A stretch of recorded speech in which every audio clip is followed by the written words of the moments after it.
Kaladin smiled. What's that? Then an enormous skittering mass of carapace and claws crashed around the corner. Chasmfiend! Kaladin's mind panicked, but his body simply moved. He snatched Shallan by the arm, hauling her to her feet and pulling her into a run. She dropped her satchel. Kaladin pulled her after him and did not look back. He could feel the thing too close, the walls of the chasm shaking from its pursuit. It was almost upon them. Storms, but it can move! He'd never have imagined something so large being so quick. There was no distracting it this time. It was almost upon them. He could feel it right behind. There. He whipped Shallan in front of him and thrust her into a fissure in the wall. As a shadow loomed over him, he threw himself into the fissure, shoving Shallan backward. He pressed her against some of the refuse of twigs and leaves that had been packed into this crack by floodwaters. The chasm fell silent. They'd left most of their spheres on the ground where Shallan had been preparing to draw. He still had his spear, his improvised lantern. Slowly, Kaladin twisted about, putting his back to Shallan. She held him from behind, and he could feel her tremble. Stonefather. He trembled himself. He twisted his spear to give light, peering out at the chasm. This fissure was shallow, and only a few feet stood between him and the opening. The frail, washed-out light of his diamond spheres twinkled off the wet floor. It illuminated broken frill blooms on the walls and several writhing vines on the ground severed from their plants. They twisted and flopped like men arching their backs. Where is it? Kaladin looked up. There, higher up the crack, a large, inhuman eye watched them. He couldn't see the bulk of the Chasmfiend's head, just part of the face and jaw, with that terrible, glassy green eye. A large claw slammed against the side of the hole, trying to force its way in, but the crack was too small. The claw dug at the hole, and then the head withdrew. It's waiting! You sound proud of it. A little? How long do you suppose until... He looked upward, but couldn't see the sky. The crack didn't run all the way up the side of the chasm and was barely 10 or 15 feet tall. He leaned forward to look at the slot high above, not extending all the way out of the crack, just getting a little closer to the lip so he could see the sky. It was getting dark. Not sunset yet, but getting close. 2 hours, maybe. Kaladin jumped back, pressing Shallan against the refuse again. As the Chasmfiend tried, without success, to get one of its legs into the fissure. The leg was still too large, and though the Chasmfiend could shove the tip in toward them, getting close enough to brush Kaladin, it wasn't enough to hurt them. That eye returned, reflecting the image of Kaladin and Shallan, tattered and dirtied from their time in the chasm. Kaladin looked less frightened than he felt, staring that thing in the eye, spear held up wardingly. Shallan, rather than looking terrified, seemed fascinated. Crazy woman. The Chasmfiend withdrew again. It stopped just down the chasm. So, we wait? Sweat trickled down the sides of Kaladin's face. Wait. How long? He could imagine staying in here, like a frightened rock bud, trapped in its shell, until the waters came crashing through the chasms. He'd survived a storm once, barely, and only then with the aid of Stormlight. In here, it would be far different. The waters would whip them in a surge through the chasm, smashing them into walls, boulders, churning them with the dead until they drowned or were ripped limb from limb. It will be a very, very bad way to die. His grip tightened on his spear. He waited, sweating, worrying. The Chasmfiend didn't leave. Minutes passed. Finally, Kaladin made his decision. He moved to step forward. What are you doing? When I'm out, run the other way. Don't be stupid. I'll distract it. Once you're free, I'll lead it away from you, then escape. We can meet back up. Liar! You can get back to the war camps on your own. I can't. You have information that needs to get to Dalinar. I don't. I have combat training. I might be able to get away from the thing after distracting it. You couldn't. If we wait here, we both die. Do you need more logic than that? I hate logic.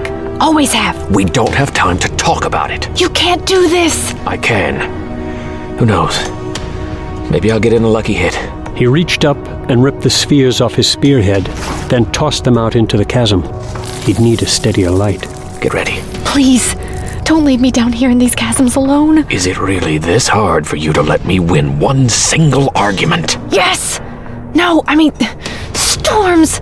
Kaladin, it will kill you! He gripped his spear. The way things have been going with me lately, perhaps that's what I deserve.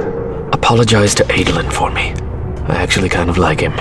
He's a good man, not just for a light eyes, just a good person. I've never given him the credit he deserves. Kaladin! It has to happen, Shallan. At least take this. Take what? This. She summoned a shard blade. Kaladin stared at the glistening length of metal which dripped with condensation from its summoning. It glowed softly the color of garnet along several faint lines down its length. Shallan had a shard blade. He twisted his head toward her, and in so doing his cheek brushed the flat of the blade. No screams. He froze, then cautiously raised a finger and touched the cold metal. Nothing happened. The screech he had heard in his mind when fighting alongside Adolin did not recur. It seemed a very bad sign to him. Though he did not know the meaning of that terrible sound, it was related to his bond with Syl. How? It's not important. I rather think it is. Not at the moment. Look, are you going to take this thing? Holding it this way is awkward. If I drop it by accident and cut off your foot, it's going to be your fault. He hesitated, regarding his face reflected in its metal. He saw corpses, friends with burning eyes. He'd refused these weapons each time one was offered to him, but always before it had been after the fight, or at least on the practice grounds. This was different. Besides, I'm not choosing to become a shard bearer. I will only use this weapon to protect someone's life. He reached up and seized the shard blade by the hilt. At least this told him one thing. Shallan wasn't likely to be a surge binder. Otherwise, I suspect she'd hate this blade as much as I do. You're not supposed to let people use your blade. By tradition, only the king and the high princes do that. Great. You can report me to Brightness Navani for being wildly indecent and ignorant of protocol. For now, can we just survive, please? Yeah, that sounds wonderful. Kaladin barely knew how to use one of these. Training with a practice sword did not make you an expert with a real thing. Unfortunately, a spear was going to be of little use against a creature so large and so well armored. Also, could you not do that reporting me thing I mentioned? That was a joke. I don't think I'm supposed to have that blade. Nobody would believe me anyway. You are going to run, right? As I instructed? Yes, but if you could please lead the monster to the left. That's toward the war camps. I was planning to lead it deeper into the chasm so that you I could— need to get back to my satchel. We're fighting for our lives, Shallan. The satchel is unimportant. No, it's very important. I need it to... Well, the sketches in there show the pattern of the shattered planes. I'll need that to help Dalinar. Please, just do it. Fine. If I can. Good. And please don't die. All right? He was suddenly aware of her pressed against his back, holding him, breath warm on his neck. She trembled, and he thought he could hear in her voice both terror and fascination at their situation. I'll do my best. Get ready. She nodded, letting go of him. 1, 2, 3. He leaped out into the chasm, then turned and dashed left, toward the Chasmfiend. The beast lurked in the shadows in that direction. No, that isn't Shadow. An enormous, looming shadow, long and eel-like, lifted above the floor of the chasm and gripped the walls with its legs. It surged forward, holding tightly to the shard blade. Kaladin threw himself to the ground and ducked underneath the monster. The ground heaved as the beast smashed claws toward him. But Kaladin came up unscathed. He swung wildly with the shard blade, carving a line in the rock wall beside him but missing the Chasmfiend. He curled in the chasm, twisting underneath itself, then turning about. The maneuver went far more smoothly for the monster than Kaladin would have hoped. How do I even kill something like this? Kaladin backed up as the Chasmfiend settled on the floor of the chasm to inspect him. Hacking at that enormous body was unlikely to kill it quickly enough. Does it have a heart? Not the stone gem heart, but a real one? I'll have to try to get underneath it again. Kaladin continued to back down the chasm, trying to lead the creature away from Shallan. It moved more carefully than Kaladin would have expected. He was relieved to catch sight of Shallan escaping the crack and scrambling away down the passage. Come on! Kaladin waved the shard blade at the Chasmfiend. It reared up in the chasm, but did not strike at him. It watched, eyes hidden in its darkened face. The only light came from the distant slit high above and the spheres Kaladin had tossed out into the chasm, which now were behind the monster. Shallan's blade glowed softly too, from a strange pattern along its length. Kaladin had never seen one do that before, but then he'd never seen a shard blade in the dark before. Looking up at the rearing alien silhouette before him, with its too many legs, its twisted head, its segmented armor, Kaladin thought he must know what a Voidbringer looked like. Surely nothing more terrible than this can exist. Stepping backward, Kaladin stumbled on an outcropping of shale bark sprouting from a floor. The Chasmfiend struck. Kaladin regained his balance easily, but had to throw himself into a roll, which required dropping the shard blade lest he slice himself. Shadowy claws smashed around him as he came out of his roll and sprang one way then the other. He ended up pressed against the slimy side of the chasm just in front of the monster. He was too close for the claws to get him, perhaps, and the head snapped down, mandibles gaping. Kaladin hurled himself to the side again. He rolled to his feet and scooped up the discarded shard blade. It hadn't vanished. He knew enough about them to understand that once Shallan instructed it to remain, it would stay until she summoned it back. Kaladin turned around as a claw came down where he had just been. He got a swipe at it, cutting through the claw's tip as it crashed into rock. His cut didn't seem to do much. The blade scored the carapace and killed the flesh inside, but the claw was enormous. I just did the equivalent of cutting off the tip of an enemy soldier's big toe. I'm not fighting the beast. I'm just annoying it. It came more aggressively, sweeping at him with a claw. Fortunately, the confines of the chasm made it difficult for the creature to swing. Its arms brushed to the walls, and it couldn't pull back for full leverage. That's probably why I'm still alive.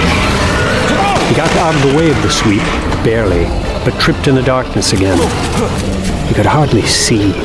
As another claw crashed toward him, Kaladin got to his feet and dashed away, running farther down the corridor.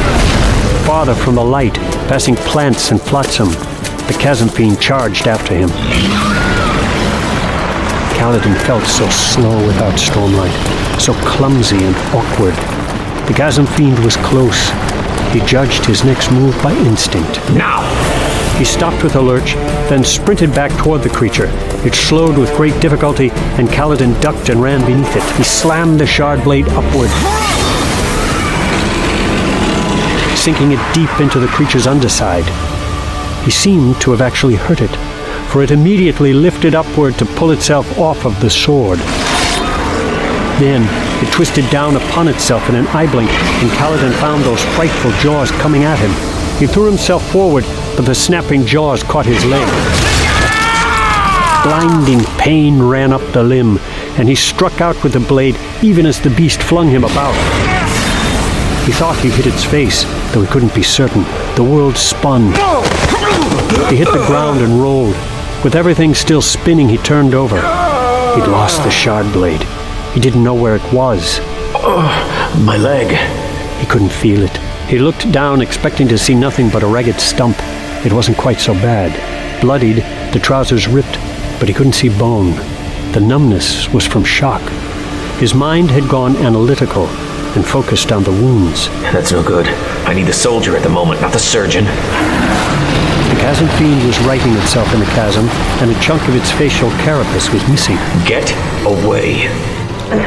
Kaladin turned over and climbed to hands and knees, then lurched to his feet. The leg works. Kind of. Where's the shard blade? Ah, there, ahead. It had flown far, embedding itself in the ground near the spheres he'd tossed from the rift. Kaladin hobbled toward it, but had trouble walking, let alone running. He was halfway there when his leg gave out. He hit hard, scraping his arm on shale bark. Hey! Hey! Kaladin twisted about. Shallan? What is that fool woman doing? Standing in the chasm, waving her hands like a maniac. Did she even get past him? Hey! The Chasmfiend turned from Kaladin to Shallan, then began to smash at her. No! I need my weapon. Gritting his teeth, he twisted about and scrambled as best he could to the shard blade. Storms! Shallan! He ripped the sword from the rock, but then he collapsed again. The leg just wouldn't hold him. He twisted back, holding out the blade, searching the chasm. The monster continued to swipe about. I don't see a corpse. Has Shallan escaped? Stabbing the blasted thing through the chest only seemed to have made it angrier. The head. Kaladin struggled to his feet. The monster stopped smashing against the ground and surged toward him. Kaladin gripped the sword in two hands, then wavered. His leg buckled beneath him. He tried to go down on one knee, but the leg gave out completely, and he slumped to the side and narrowly avoided slicing himself with the shard blade. In front of him, one of the spheres he'd tossed shone with a bright white light. He reached into the water, snatching it, clutching the chilled glass. He needed that light. Storms, my life depends on it. Please. The Chasmfiend loomed above. Kaladin strained, like a man gasping for air. He heard, as if distantly.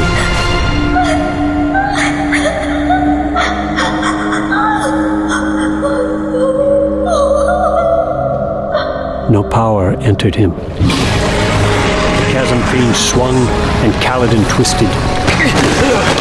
And strangely found himself. The other version of him stood above him, sword raised, larger than life. It was bigger than him by half. What in the Almighty's own eyes? The Chasmfiend smashed an arm down onto the figure beside Kaladin. The knot him shattered into a puff of stormlight. What did I do? How did I do it? No matter. I'm alive. He threw himself back to his feet and lurched toward the Chasmfiend.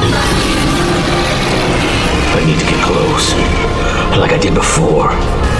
Too close for the claws to swing in these confines. So close that... The Chasmfiend reared, then snapped down for a bite, mandibles extending, terrible eyes bearing down. Kaladin thrust upward. The Chasmfiend crashed down.